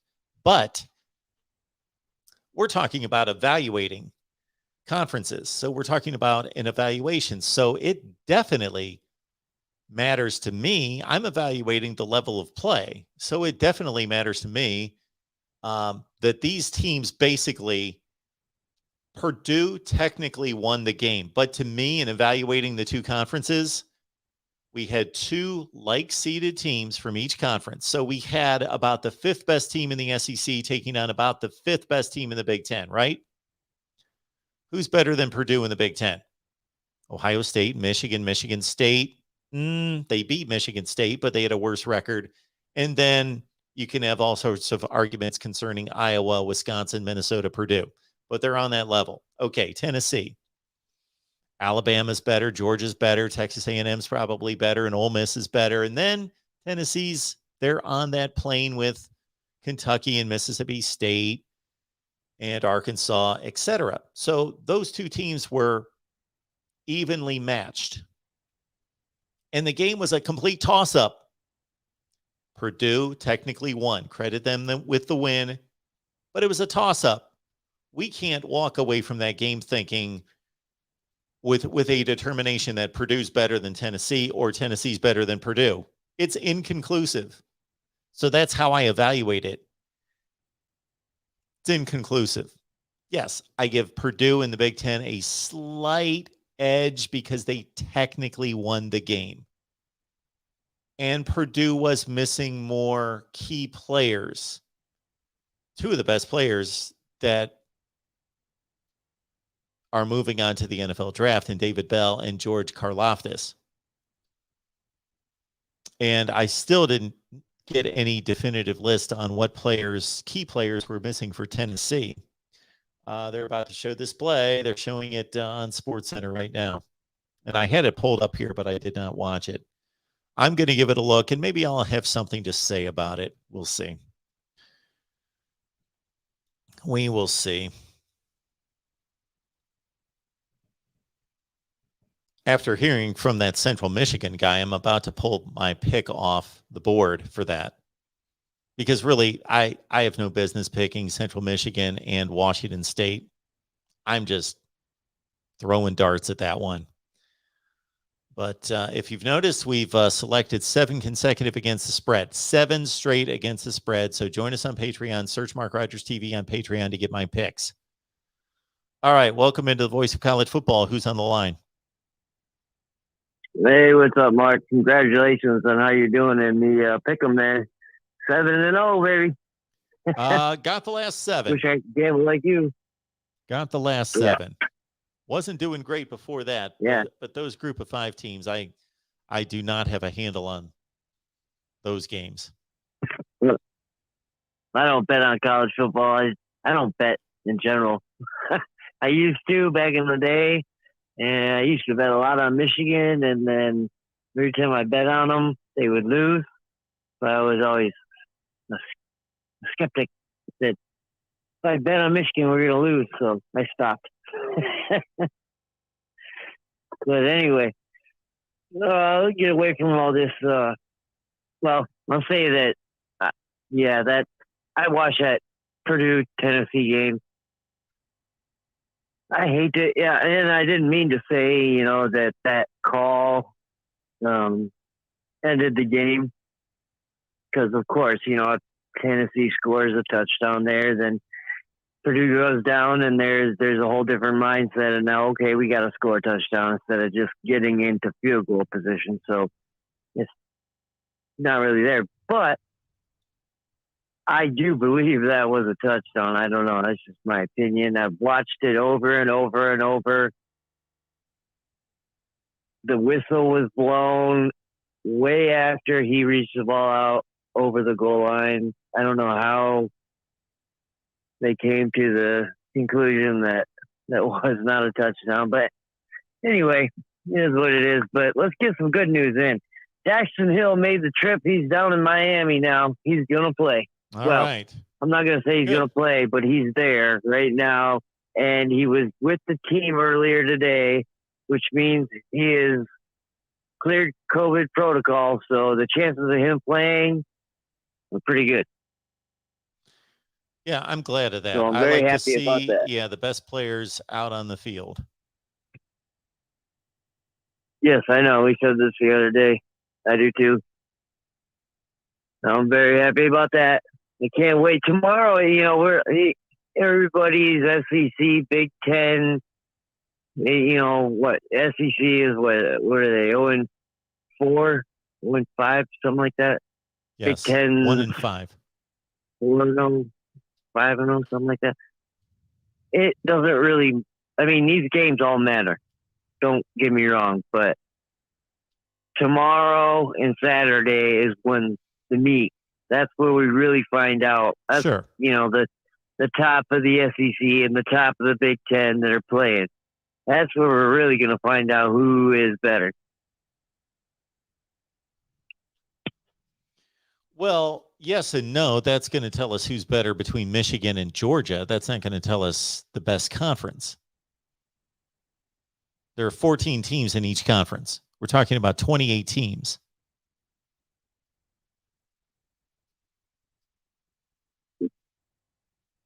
Yeah, but if Michigan, well, I don't want to get ahead of myself because I hate just to say Michigan's going to win. I'm like a superstitious guy, but Michigan beats Alabama. And then I know Ohio State, you know, they're playing the best of the Pac-12. It's Utah. What is the Pac-12? I mean, honestly, the Pac-12 is just a mess. Yeah, it's not a good I conference. think Ohio, even without Olave, I mean, Ohio State's going to destroy Utah. It's not even going to be a game. Yeah? Which sucks because I love the Rose Bowl. You don't think that's going to be a game? It'll be a game in the first half, but I see Ohio State pulling away in the second half, probably winning by at least 14 points. I think it'll be an exciting first half, but after that, if Ohio State wear them down, they'll pull them out. Okay. Well, I would say that Olave is not even the best player that's missing the game for Ohio State, but no, he's not. I mean, he's been at Ohio State. What 3-4 years? He's yes. been there. Yeah. Right. 4 years. I mean, he's definitely their best wide receiver. I mean, he's a freshman. Some of the things he was doing just insane. Yeah. Well, I don't think he's their best wide receiver. That's what I'm saying. They're missing 4 NFL players in that game. I don't think he's the best one. I don't think he's the most important one. Oh no. Well, because I can't really judge there because Ohio State has a whole slot of wide receivers. They're all NFL players. You lose one, you got 3 more behind them. So I'm just saying Olave is, you know, one of the best. Sure. Is it gonna hurt him that he's not playing? No, I don't think so. Not at all.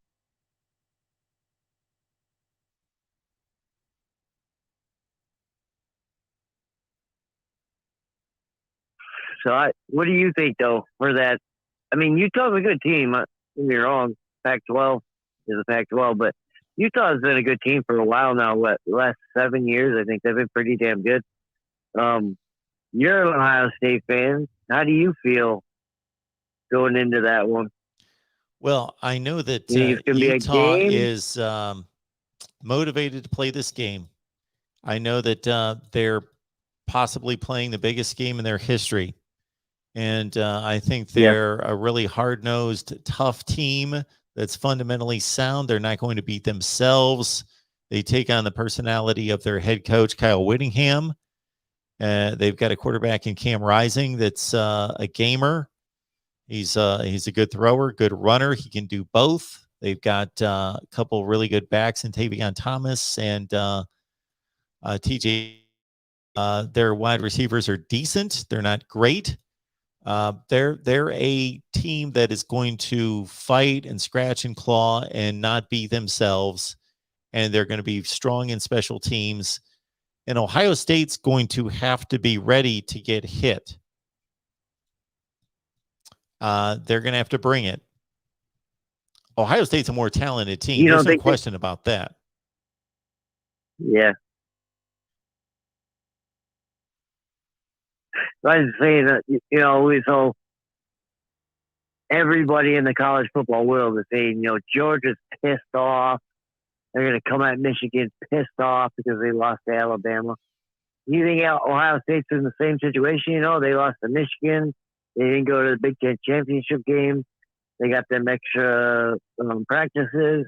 You think they're pissed off, and they're gonna go into that game and just beat the hell out of Utah? I can't predict what the psychology of the situation is because we've seen both play out. We've seen teams that thought they were going to be in the playoff, were looked at as one of the top 3 or 4 teams in the country, loaded with talent, and they miss the playoffs and they go to a bowl game and they just aren't really motivated, don't seem to be on their game.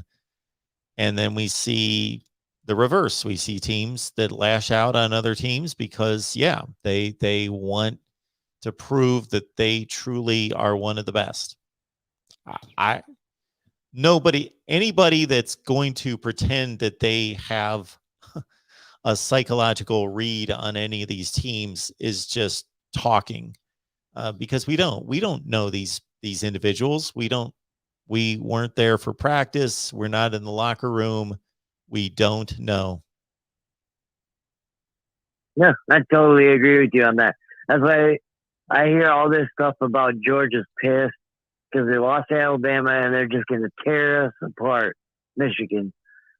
I don't think that has anything to do with it because Michigan they're on their own mindset right now, and I don't think it matters to them what the hell Georgia thinks or how pissed off they are, or if they're pissed off, if they're coming in this game, to get back to Bama or not. I don't care. Michigan is in their own right. They are a team, probably one of the best real teams that I've seen in quite a while. Sorry. But same thing with Ohio State. Like, it's the Rose Bowl, man. Going into the Rose Bowl, I don't. It's the Rose Bowl, but you've got to realize that not all of these players, and maybe none of these players, view the Rose Bowl the way you or I do. They didn't grow up with a Rose Bowl. I know that they consciously know that this is a bigger deal than other bowl games. They get that. They've heard that enough. They've seen it. Yes, it's the Rose Bowl, but they don't hold it near and dear to their heart. Maybe a couple of them do. Again, these are individuals. They're all different. So I'm sure some of them grew up in the Midwest, grew up in Ohio, grew up in LA, wherever. And because they were ingrained in that thinking by their parents and their families, then they have a certain allegiance and appreciation for the Rose Bowl. But I got to think that's pretty rare. I hope so. I'd hate to see the Rose Bowl just another game. People opting out because they don't care. I mean, I love Rose Bowl at noon. Let's watch that. It's the Rose Bowl. Watch the Rose Bowl parade. Get into the game. You know, that's the Big Ten and the Pac-12. That's the Pac-10. We used to do it. I always used to love that. You know, just getting to the Rose Bowl. That was it. Sure. That was like the highest. You know, in the '90s, like get to the Rose Bowl. You know. Absolutely. Well, thanks for the call, man. I appreciate it.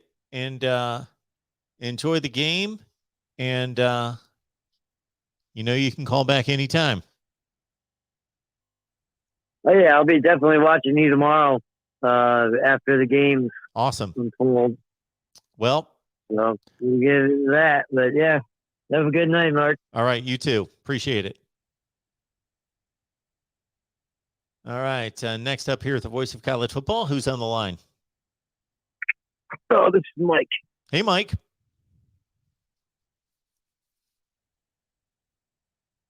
How are you? I'm good. What's going on? Not too much. Go blue and fucker. Fucker.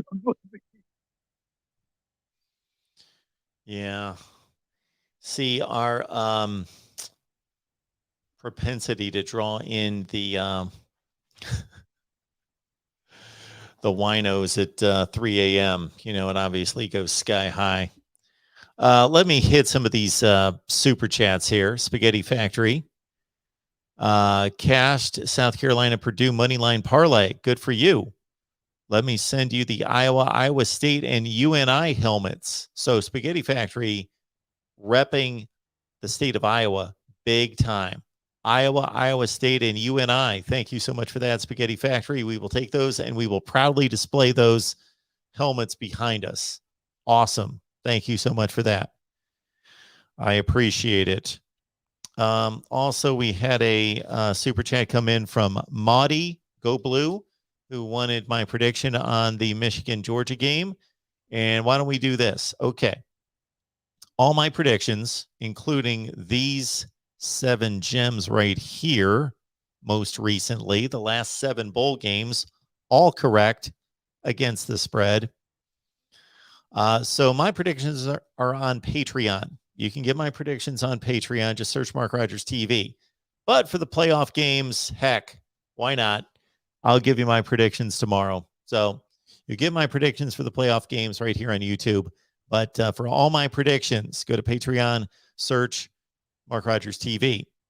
And I know that the season's just about over, of course, so you won't be able to benefit from my predictions. You should have been there all season to get my predictions, but we will have a lot of great things in store for the offseason to make it worth your while to subscribe on Patreon.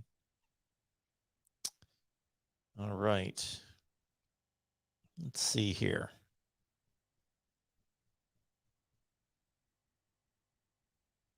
Matt B says, if Drew Brees and Mike Allstott were playing, we wouldn't even be talking about this controversy. Matt B is pulling out the blast from the past. Yes, Mike Allstott, Tampa Bay Buccaneers, Drew Brees, the great New Orleans Saints quarterback. And those two did not play together. Allstott preceded Brees by a few years. He was more in the 96 to 98 range. And Drew Brees, his first bowl game was a huge monumental upset in the Alamo Bowl over a 11-1 Kansas State team that was ranked number 3 in the country, and Purdue was 7-4 and upset Kansas State. It was a 2-touchdown favorite in the Alamo Bowl. There was also a Drew Brees game in the Outback Bowl against Georgia, in which Purdue led 25-0 and blew it. And then, of course, as a senior, Drew Brees led Purdue to the Rose Bowl against Marcus Tuiasosopo and Washington. All right. Dustin Miller coming back here. And Dustin says, Dax is in Miami. That's what you just called about. That's huge for Michigan. Rumors have said he's been around the team, so it seems he is cleared of COVID. I want to see the best players on the field for both teams. That's what I would like to see. And Daxton Hill is a fun player to watch. He's a really good player and has been part of this Michigan resurgence. And any others that we have here? We've got Uncle Rico chiming in. Keep up the good work. Mike. Hey, you know what? If I can get a super chat out of every time somebody mispronounces my name, or this would be even better, if I would get a super chat every time that somebody spelled my last name with a D, then I'd be a rich man. Uncle Rico, appreciate it. That is a good-looking profile pic there from Uncle Rico. As everybody check that one out.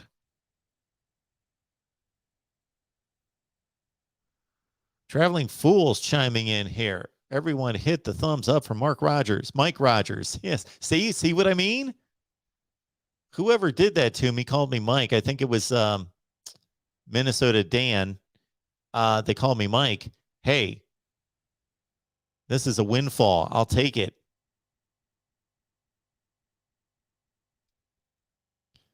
Anything else? We got Sci-Fi Nation. What about Central Michigan? I live in that college town. All right. Sci-Fi Nation chiming in. Appreciate your super chat. Thank you so much for that.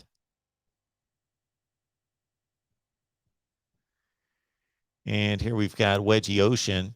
Wedgie Ocean says, if Bama was in the Big 10 or in the Big 12, then the Big 12 would be the best conference. It's Bama and everyone else in the SEC.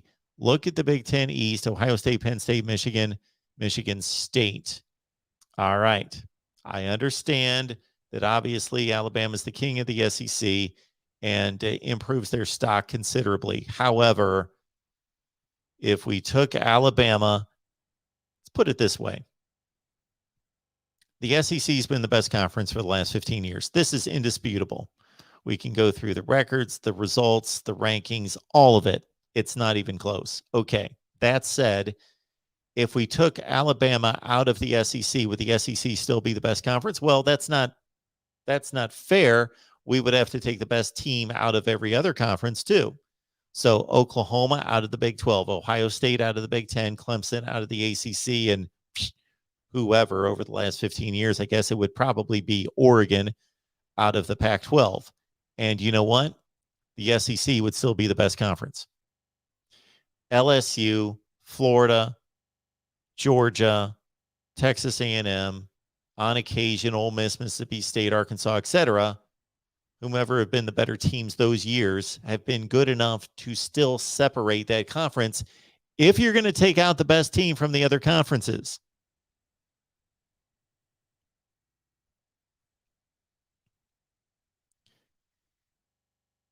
In this century, if you eliminated Alabama, the SEC would still have the most national championships.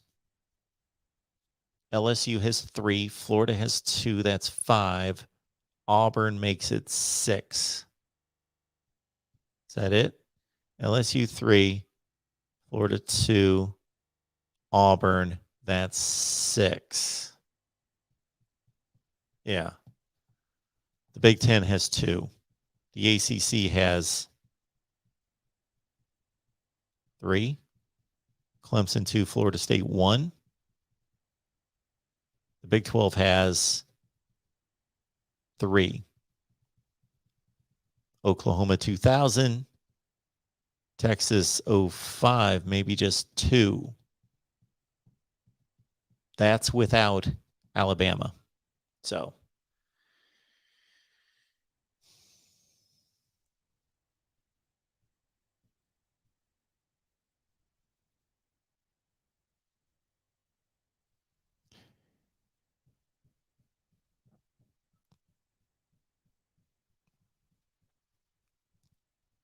okay, Matt B's back. Good for you. Tolerating all those crazy calls. Max, Mike, Mark. Yeah, Mark. Yeah, Mark, Matt B, Matt P. Yeah, it's Mark. All right.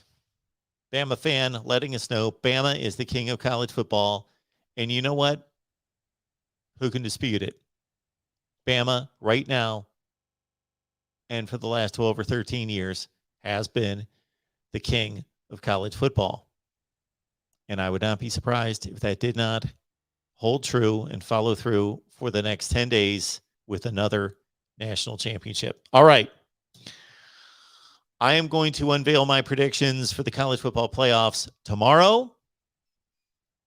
I am going to be here just prior to Alabama Cincinnati to talk to all of you.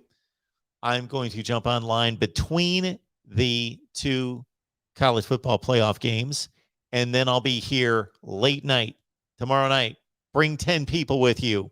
Let's take it from 200 to 2,000 here at the Voice of College Football. Appreciate all of you being here. Thank you so much for your support, for your kind words, for your contributions in any and every way.